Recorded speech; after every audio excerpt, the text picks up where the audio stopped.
경제 이슈와 상식이 궁금하시다면 경제 유캐스트 오디오로 듣는 키워드 경제. 안녕하세요. 경제 유캐스트 저는 팟캐하는 김 기자입니다. 안녕하세요. 저는 윤 기자입니다. 코로나19가 산업 패러다임을 좀 많이 바꾸고 있다고 하는데 그중 하나가 카카오와 네이버가 요새 들어 급상했어요.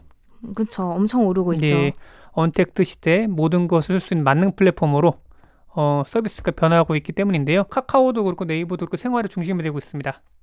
뭐 커뮤니케이션 서비스로 해서 카카오톡이 없으면 진짜 이제 한국에서는 그러니까 정상적인 사회생활을 하기 힘들 정도가 됐고 네이버 같은 경우는 예약부터 해서 뭐 쇼핑까지 많은 걸 이용을 하고 있죠. 이제 네이버와 카카오는 언택트 시대에 정말 필수 서비스가 되어가고 있는 것 같은데요. 임 기자님 그거 아세요? 그 대학생들이 가장 가고 싶어하는 기업 1위가 네. 전통적으로 삼성전자였는데 최근 조사에서는 카카오로 나왔어요. 저도 카카오 가고 싶습니다. 그래요? 네. 예. 카카오님들 네. 그 주식 투자 선호도에서도 카카오가 늘 그 수위에 올라가 있는데요. 네. 저희가 이 방송을 녹음하는 25일 기준으로 카카오의 주가가 한 25만 원 좀 상단을 좀 찍고 있는데 거의 뭐 한 3, 4년 사이 3배 정도가 올랐죠. 그만큼 핫해진 거고 코로나19 시대에. 그리고 또 그 과정 중에 카카오가 여러 뭐 핀테크나 아니면 커뮤니케이션 비롯한 여러 가지 콘텐츠 서비스를 확충한 덕분인 것 같아요. 참고로 저는 2016년부터 2018년까지 카카오를 출입을 했고 윤 기자님도 지금 카카오가 또 주 출입처 중에 하나인 거죠? 네, 맞습니다. 예. 요새 표정들이 좀 괜찮나요? 좀 카카오가요? 뭐 항상 좋더라고요, 카카오는. 그래요. 네. 예전에 제가 2016년, 2015년 이때가 볼 때는 카풀 시끄러웠죠. 그 전에 2012년도 요때는 보이스톡 때문에 시끄러웠죠. 네. 이분들은 보면은 뭔가 항상 내놓은 서비스마다 적지 않은 파장을 주는 것 같아요. 그게 그만큼 사람들이 많이 사용을 하고 있다라는 그쵸. 의미로도 볼 수 있겠죠. 그리고 변화도 많이 주고 네. 그리고 기존 산업군에서 봤을 때 좀 위협적일 정도로 네. 카카오가 그만큼 크다는 얘기가 되겠죠. 일단은 오늘은 우리나라에서 지금 뭐 카카오에 대한 핫한 이 종목으로도 핫하고 그 다음에 IT 기업으로도 많이 핫한데 요거를 좀 말씀 좀 들어볼게요. 대충 그 카카오가 카카오톡을 내놓은 게 2010년으로 알고 있는데 날짜가 언제인지 아시나요? 날짜가 3월? 그쵸. 3월 18일인데 2010년 3월 18일. 근데 참고로 그거 아세요? 카카오톡이 이게 그러니까 카카오가 내놓은 첫 서비스는 아니었대요. 기억나요. 그 전에 카카오 아지트인가? 예. 그거를 사용을 했다가 카카오톡으로 이제 많이 옮겼던 기억이 납니다. 카카오의 그 첫 이름 전신이라고 할 만한 게 아이위랩이라고 합니다. 네. 이 아이위랩은 뭐 한 게임을 만들면서 이미 억만장자 대열에 들어섰던 김범수 의장이 제2의 시작을 그러니까 NHN 대표이사로 있다가 나오면서 창업한 벤처 기업이었거든요. 네. 2006년 12월 10명 남짓한 인원으로 시작을 했고요. 이때 이제 김범수 의장을 따르던 NHN 출신들이 좀 나와서 같이 창업을 했어요. 일단 뭐 자본금은 뭐 김범수 의장이 갖고 있었으니까 큰 걱정은 없었지만은 그러니까 2007년부터 2010년 3년간의 공백이 있는 거잖아요. 이때 거듭된 실패를 하면서 자본금을 하나씩 까먹기 시작합니다. 그때 아마 자본금 80억으로 시작을 했거든요. 근데 당시 김범수 의장이 갖고 있던 자산 규모가 한 385억 정도 될 거예요. 참고로 그 네이버와 카카오의 그 시작된 지점이 어디냐? 바로 삼성 SDS였습니다. 이해진 의장, 김범수 의장 모두 삼성 SDS 출신이었고요. 뭐 대리, 뭐 과장 이때쯤 나와가지고 차린 게 바로 이제 뭐 네이버와 뭐 한 게임 이렇게 되는 건데 좀 얘기를 좀 들어보니까 김범수 의장은 삼성 SDS에서 평범하게 직장 생활을 하다가 인생의 전환기를 맞았던 게 삼성 SDS PC통신 사업에 뛰어들면서부터래요. 이때 김 의장이 개발자로 활약하게 됐는데 이때 나온 그 PC통신 서비스가 유니텔입니다. 네. 또 바로 이때 또 PC방 붐이 불면서 초고속 인터넷망이 깔리면서 게임 산업이 뜨기 시작해요. 이때까지만 해도 게임을 깐다 그러면은 플로피 디스크를 몇 장을 가지고 와요. 그리고 계속 집어넣고 깔고 그 이후에 좀 나왔던 게 CD였었죠. 그때 신기했던 게 와 CD 한 장 돌리면은 600메가, 700메가 확 돌아가. 너무 그때 신기했었거든요. 네. 근데 그때까지만 해도 게임이나 프로그램은 어디서 사와서 물리적으로 집어넣고 하는 거였는데 이제 초고속 인터넷망이 깔리면서 바뀐 거였죠. 게임도 인터넷에서 접속을 사면 된다. 그래서 간단하게 시작했던 게임이 바둑, 뭐 파투, 고스톱 이런 거였는데 1999년 12월에 이제 한 게임을 시작을 해요. 왜 뭘 봤냐면 초고속 인터넷 시작을 했는데 이걸 채워줘. 그러니까 사람들이 보는 동안에 맨날 글만 보고 하는 것도 한계가 있는 거잖아요. 그래서 그 사람들의 시간을 소모시켜줄 게임이 필요했던 거죠. 이때 네. 이제 뭐 NC소프트의 리니지도 나오게 되고 또 이제 한 게임 이쪽에서는 고프로 게임이 좀 많이 나오게 됩니다. 사용자 수가 갑자기 한 2달 만에 300만으로 늘고 그랬대요. 근데 이게 갑자기 이제 트래픽이 늘게 되면은 뭐 서버나 인건비나 이 자금 부담이 커질 수밖에 없게 됐거든요. 이때 투자 유치를 고민을 하다가 네이버와 합병을 하게 됩니다. 한 게임은 자금이 필요했고 네이버는 트래픽이 필요했어요.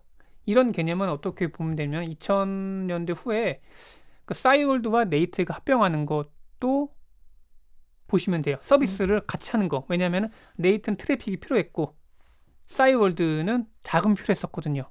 그거의 원조 같은 게 NHN, 네이버와 한 게임 합병이었던 거죠. 한 게임은 그때까지 별다른 수익은 없었던 터라 늘어나는 사용자 트래픽에 대한 추가 투자가 필요했고요. 이런 둘 간의 이해관계가 마저 NHN으로 탄생하게 됩니다. 그래서 김범수 의장은 뭐 이런 선택을 했고 승부수였죠. 어쨌든 도박과 같은 선택이었는데 성공을 해요. 네이버도 뭐 지식인, 뭐 뉴스 서비스 이런 게 공존 히트를 치면서 포털 1위로 올라서고요.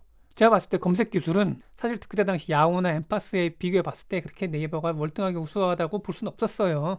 그 이혜진 대표도 지금 이혜진 의장, 당시 의장도 뭐 김범수 의장 끌어들이고 당시에도 NHN 엔터의 대표로 잠깐 계셨던 우리나라 당시 검색 분야에서 1등이었던 그 교수님도 초빙하고 해서 검색 기술을 발전시키기 위해 많이 노력을 했지만은 그래도 해외에 있는 IT 기업과 비교해 봤을 때는 아직도 네이버의 검색 기술은 뭐 그분도 달리 생각하겠지만은 조금 그러니까 월등한 것 같지는 않은 것 같아요. 저도 요새 만약에 고급 검색이 필요하다면 구글을 검색합니다. 네, 죄송해요. 딴 얘기했죠? 2007년 NHN 대표이사로 있다가 김범수 의장은 호론이 나와요. 이건 놓고 여러 가지 해석이 있긴 해요. 뭐 한 게임 세력이 밀렸느냐 아니면 이혜진한테 뭐 팽을 당했다니 뭐 이런 얘기가 있는데 사실 김 의장은 이거에 대해서 뚜렷하게 뭐 이유를 얘기한 적은 없어요. 다만 근데 새로운 도전을 위해서 나왔다라고 얘기를 합니다. 실제로 아이비랩을 창업을 했고요.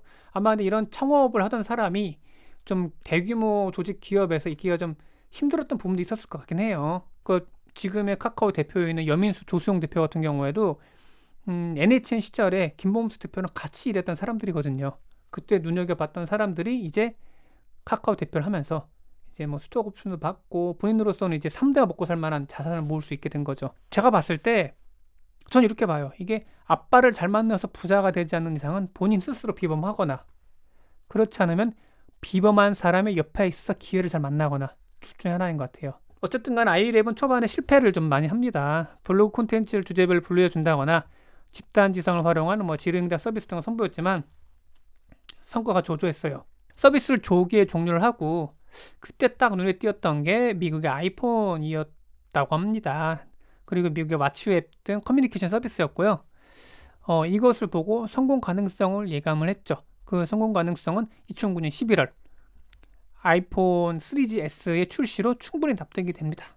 모바일에 최적화된 서비스에 대한 수요가 커질 걸 예상하고 카카오톡을 만든 거죠. 당시에 이제 모바일 수업에 특화된 걸 만들기 위해서 프로젝트 좀 3개로 나눴대요.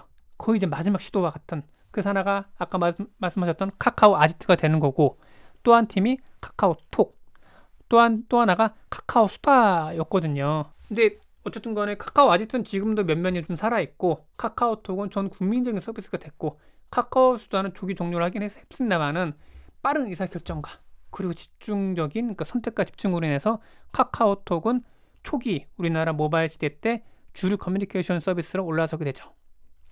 근데 여기서 좀 재미난 게 있는데 PC통신에서 인터넷으로 전환할 때 또 모바일이 출원할 때 전환기 때마다 김 의장은 사람들이 뭘 필요로 하는지 정확히 보는 것 같아요. 게다가 한국인이 뭘 좋아하는지도 잘 살펴봤던 것 같아요. 당시에 왓츠앱은 1대1 커뮤니케이션 SMS 서비스와 비슷한 형태였는데 김범수 의장은 카카오톡에다가 플러스 뭘 했냐? 단체 채팅방을 추가를 해요. 이게 모여서 수다 떨기 위한 한국인의 특성을 보는 것이죠. 여기서 주목할 게 메시지예요. 사용자들이 이 서비스를 쓰면 어떤 이득을 누릴 수 있는지 명확하게 확인시켜 준 거죠. 당시에 필요로 했던 수요 중에 하나가 바로 공짜 문자였거든요. 저도 공짜 문자 사찰을 많이 다녔거든요. 그리고 단체 채팅하는 메신저였습니다. 당시만 해도 문자 한 통 20원이었거든요. 그래서 그때 대학생들 팀플인 학회, 과 활동을 하면서 단체 문자 메시지를 보내긴 했는데 참 쉽지 않았어요. 돈도 많이 들고. 이런 수요를 한 번에 채워준 거죠. 저는 카카오톡이 나오기 전에 대학생을 했었거든요. 그래서 그때는 뭔가 단체 메시지 보내려고 그러면은 진짜 제 돈 들여가지고 문자 메시지를 여러 통 보내거나 싸이월드 그때 뭐 팀플이나 거기 클럽을 만들어서만 했던 것 같아요. 지금은 바로 단톡방 만들어서 하죠. 네. 카카오톡이 뭐 처음이었냐 우리나라에서 그건 아니었죠. 국제적으로 글로벌적으로 왓츠앱이 있었고 이 왓츠앱은 아시아권을 제외한 유럽이나 뭐 동남아권에서는 이미 주류 메신저 서비스로 올라섰고 그래서 페이스북이 2014년도에 20조 원을 주고 샀고 이미 그때 한국에는 네이트온 모바일이 좀 존재를 했어요. 네이트온은 이미 한국에서 온라인 메신저로 대중화됐던 때죠. 맞아요. 저희는 네이트온을 썼습니다. 그 전에 저는 MSN 메신저를 썼어요. 네, 둘 다 썼었어요. 윤 기자님 버디버디 이런 거 안 썼나요? 버디버디는 안 썼어요. 버디버디는 2000년대에 중고등학생들이 좀 많이 썼던 것 같고요. 그래서 2000년 후반대 됐을 때는 네이트온이 완전 진짜 장악을 했었죠. 그래서 조금만 더 모바일로 확장을 했었으면은 아마 네이트온이 카카오톡의 위치를 점령하지 않았을까 싶은 생각 들긴 하는데 그렇죠. 카카오톡보다도 PC와 모바일이 서로 먼저 그렇죠. 연동될 수도 먼저 있었고. 연동될 수 있었고 그런데 네이트를 운영하는 회사가 SK컴즈인 거고 컴즈의 모회사가 뭐 SK플래닛이었고 SK플래닛의 위에 SK텔레콤이었는데 SK텔레콤 입장에서 봤을 때 카카오톡이 괘씸한 거예요.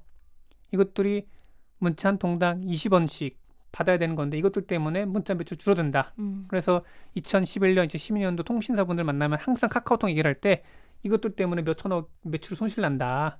그 얘기를 했었거든요. 그 인식 자체가 옛날 피처폰 시절에 갇혀 있었던 거죠. 근데 만약에 좀 열려서 네이트온도 그러니까 문자 메시지 시장을 사양화될 걸 미리 알고 만약에 네이트온을 밀었다고 하면은 또 어떻게 바뀔지 모르겠어요. 지금 SK컴즈가 거의 지금 존재감이 희미해져 있는 상태이긴 한데 달라지지 않았을까. 물론 이제 대기업 그 질서와 체계의 한계이기도 해요. SK컴즈 사장이 아무리 이렇게 주장한다고 한들 모회사인 SK텔레콤이 안 받아주면 소용이 없는 거거든요. 그렇기 때문에 어떻게 보면 카카오톡이 성공할 수 있던 비결 중 하나가 이런 위에 눈치를 볼 수 있으면 물론 투자자가 있긴 하죠. 그렇지만은 빠른 의사결정을 할 수 있었고 그리고 어느새 카카오는 대기업군에 속하게 됐죠. 많이 컸죠. 우리나라 코스피 시장에서 신데렐라 같은 기업이 또 요새 좀 되고 있고요. 제가 분석하는 카카오의 성공 비결 첫 번째, 운이 좋았다.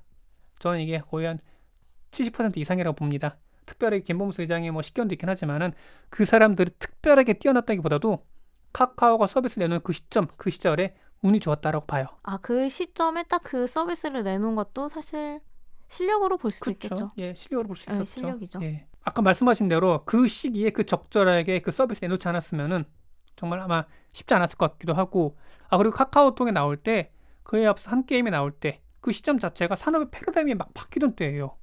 뒤집히던 시기죠.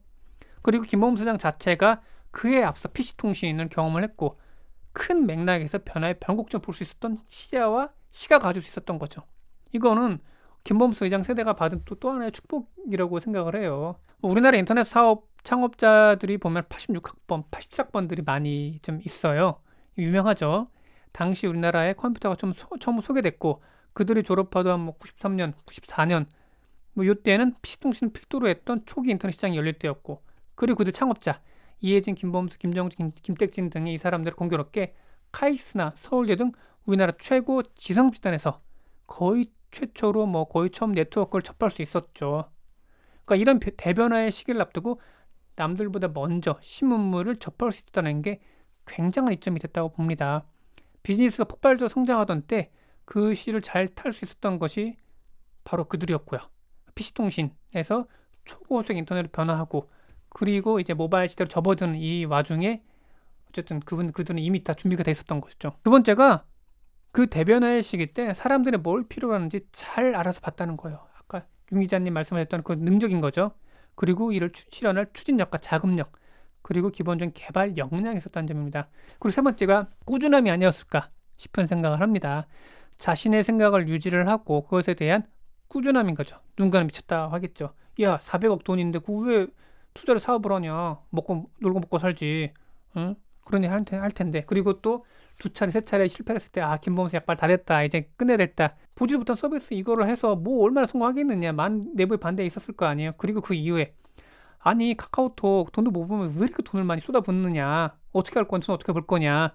많은 사람들의 의구심이 있었지만은 그래도 한결같이 이게 좀 추진할 수 있었던 배경이 있었던 거죠. 쉽게 말해 일이 안 되면 그 안 되는 일의 원인을 찾고 다른 경쟁 서비스와 비교해 회생 가능성이 없으면 바로 접는 것도 또 하나의 또 비결이었던 것 같아요. 이미 뭐 많은 서비스 실패하고 꾸준한 사람은 카카오톡이 되는 거잖아요. 인터넷 비즈니스를 한다고 하면 큰 태도에서 꾸준함을 가져가되 다양한 시도와 다양한 변화를 추구해야 된다고 봅니다. 저는 어떻게 보면 그 사람을 출중한 것도 있긴 하지만은 끝까지 살아남을 수 있는 선택을 했고 그 선택이 다행스럽게 많이 통했기 때문에 또 성공이란 거를 또 만끽하지 않았을까 싶은 생각을 합니다. 오늘은 여기까지 마치고요. 들어주셔서 또 구독해 주셔서 청취해 주셔서 감사드립니다. 네, 감사합니다.